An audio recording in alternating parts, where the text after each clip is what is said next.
Si vous voulez savoir s'il faut se méfier d'une personne qui se tient avec les deux doigts comme ceci devant sa bouche, en vous regardant, ou si vous voulez savoir ce qu'apprennent les profilers du FBI pour savoir si vous mentez, cette vidéo peut vous intéresser.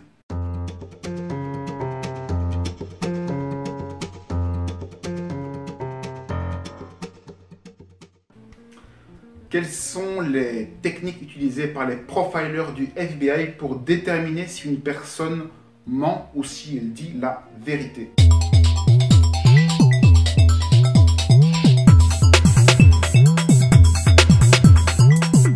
Tout d'abord, je vais vous montrer la première chose à regarder chez une personne afin de voir si elle est stressée ou non.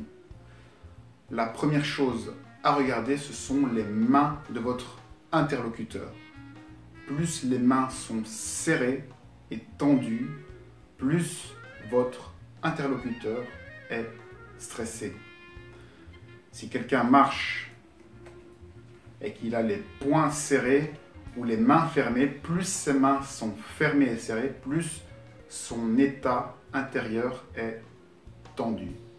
On a souvent tendance à croire qu'une personne qui place ses mains comme ceci derrière la tête est une personne qui est détendue et complètement relaxe. Ça peut arriver de temps en temps de prendre cette position quand on est vraiment détendu, mais 9 fois sur 10, lorsqu'on adopte cette position, surtout dans un milieu de travail, cette position signifie qu'on n'ose pas croiser les bras devant son corps et donc on masque sa tension en croisant les bras derrière la tête. Vous devez savoir qu'une personne qui cligne des yeux, c'est une personne qui change d'idée. Chaque fois qu'une personne cligne des yeux, elle a une nouvelle idée en tête qui lui vient et ça lui permet de tourner la page. C'est une page qui se tourne.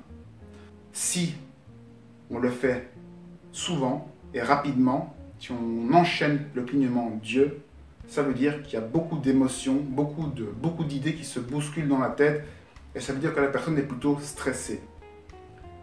Moins on va cligner des yeux, plus on sera sur une même idée et plus on sera détendu. Une personne qui va avoir soudainement une démangeaison au milieu du visage, en plein centre du visage, donc dans la zone ici, c'est une personne qui sera plutôt fermée et plutôt énervée. Une personne qui va avoir des démangeaisons à l'extérieur du visage, ce sera plus souvent une personne qui sera excitée et plutôt ouverte au dialogue. Si vous voulez savoir pourquoi une personne va subitement se gratter l'œil ou même les deux yeux avec les deux mains, c'est que la personne ne veut pas voir ce que vous êtes en train de dire, elle est en désaccord avec ce que vous dites et elle ferme les yeux à votre discours. Une personne qui va se gratter la tête, l'arrière de la tête, c'est une personne qui est énervée, qui n'est pas d'accord avec ce que vous êtes en train de dire. Elle est énervée et vous pouvez voir que derrière, il y a un signe, ce signe-là, ça veut dire qu'elle trouve que ce que vous dites est pas du tout comme ça. Et donc, elle est énervée et elle le montre en se grattant la tête, l'arrière de la tête. Plus elle le fait vigoureusement, plus l'énervement et l'irritation est profonde. Une personne qui adopte cette position-ci, c'est comme si elle avait les mains jointes, mais en petit, et qu'elle met ses doigts devant la bouche, parfois en tapotant. Tapoter, ça veut dire que elle est impatiente, mais le signe d'avoir deux petites mains qui prient devant la bouche, c'est une personne qui désire quelque chose de vous. Soit elle vous désire vous directement, ce qui peut être très intéressant, soit elle désire obtenir quelque chose de vous.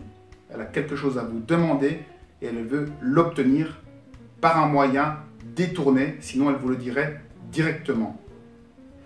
c'est le doigt qui permet de montrer si la personne est droite dans ses bottes ou non. C'est la justesse. Donc plus l'index frétille, plus la personne n'est pas droite dans ses bottes et n'a pas un discours cohérent. Une personne qui a une microdémangeaison subite en dessous de la narine gauche, c'est un endroit spécifique pour les menteurs. Dès qu'on se gratte en dessous de la narine gauche, c'est qu'il y a un mensonge qui va arriver dans les secondes qui suivent. C'est comme ça la plupart du temps. Tout ce que je vous dis ici, ce sont des indices à accumuler. Plus vous avez de points cochés, plus il y a de chances que la personne est en train de vous mentir. Ensuite, si la personne a une bouche en huître, ça veut dire qu'elle a les lèvres serrées. Ça veut dire aussi qu'elle cache quelque chose, qu'elle mange la vérité et qu'elle ne dit pas toute la vérité. Elle en garde dans sa bouche. Elle garde la moitié de ses lèvres dans sa bouche. La bouche en huître, c'est la bouche du menteur. Une personne qui se touche le cou aussi, c'est une personne qui aura tendance à mentir parce qu'elle est dérangée. Vous touchez un point sensible, elle est dérangée, elle se touche donc le cou ou bien elle se ventile. Ça aussi, ce sont des gestes. Dès qu'on fait des gestes soudains, c'est qu'on a un problème ou qu'on est en train de mentir. Ce que font aussi les enquêteurs lorsqu'ils interrogent une personne, c'est qu'ils mettent un verre d'eau, sans le demander à la personne bien sûr, pour pas qu'il ait de chance de dire non. Ils mettent un verre d'eau ou une autre boisson à l'intérieur et ils le mettent devant la personne en lui disant qu'elle peut se servir. Et lorsqu'on interroge la personne, on va voir que dès que la personne est dérangée, on pose une question dérangeante, l'attention va se fixer sur le verre et la personne aura tendance, plus elle est dérangée, plus elle va s'intéresser à cet objet qui ne sert à rien, qui est devant la personne. On peut mettre un verre d'eau, mais on peut aussi mettre un bic, une feuille de papier, un petit truc à prendre en main. Dès que la personne va se sentir dérangée, elle va vouloir prendre le verre, le boire, pour dégager une tension en elle, c'est-à-dire un problème en elle et probablement un mensonge. Lorsqu'on vient de dire un mensonge, on a aussi tendance à cligner des yeux plusieurs fois rapidement afin de camoufler ce qui vient d'être dit et afin d'irriguer ses yeux qui ont été un petit peu asséchés par le stress. C'est pour ça aussi que je vous ai parlé d'un verre d'eau, c'est parce que quand on est stressé, on sèche plus facilement, on transpire plus et donc on a plus besoin de boire. Une personne qui ment aura tendance aussi à plus faire des ou à faire un discours décousu qu'une personne qui dit la vérité, qui dit les choses directement et de façon fluide. Une personne qui fait des blancs dans ses phrases, qui cherche ses mots, c'est plus souvent une personne qui sera en train de mentir. Le fait qu'il y ait un décalage entre la question et la réponse aussi est un signe de mensonge. Vous posez la question et avant de vous répondre, la personne fait une petite réflexion avant de répondre. Ensuite, une personne qui ne bouge pas le corps est une personne qui a peur de faire une fausse manipulation, un faux mouvement, et donc c'est aussi une personne qui est en train de mentir le plus souvent. Elle ne bouge pas pour ne pas être repérée dans son mensonge. Dernière chose, chez la plupart des menteurs, on a calculé entre 70 et 80%, lorsqu'on fait un mensonge, eh bien, pendant qu'on ment, la voix devient plus aiguë à la fin de la phrase. Donc le fait de la pression fait que la voix devient plus aiguë. Donc plus il y a de points que je viens de lister, plus il y a de chances que la personne soit en train de commettre un mensonge.